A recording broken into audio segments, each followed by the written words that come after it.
In today's video, I'm going to teach you how to run year-end reports in QuickBooks. We're going to walk through exactly where to go, how to set the correct reporting period for last year, and how to fine-tune the balance sheet and the profit and loss so they're ready for your year-end review.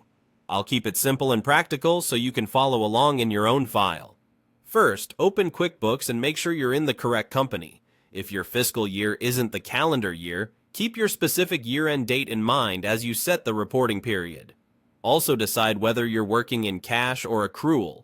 Most year-end financials are prepared on an accrual basis, but follow your accountant's guidance. From the left navigation, click Reports.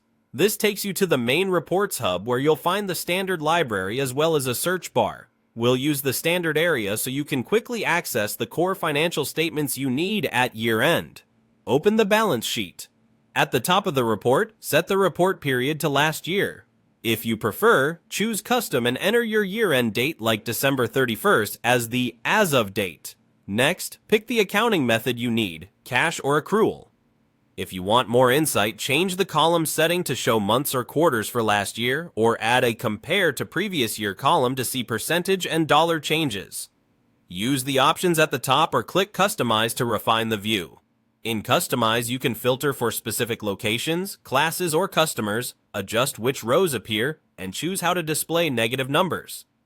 The header-footer area lets you add a clear report title and the correct date range. After making changes, click Run Report so your updates take effect. Scan the totals.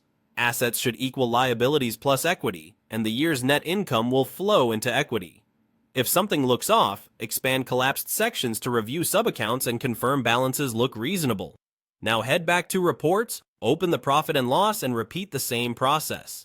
Set the report period to last year, choose cash or accrual to match your balance sheet, and consider adding monthly or quarterly columns for a trend view.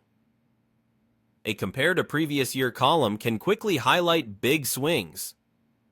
If the report feels long, use the customization options to show only non-zero or active accounts, or collapse sub-accounts for a cleaner summary. Review key lines like total income, gross profit, and net income. Net income here should align with the net income reflected on the balance sheet's equity section. That's it. With the balance sheet and profit and loss set to last year and customized for clarity, you're ready to review, share, and close out your year confidently in QuickBooks.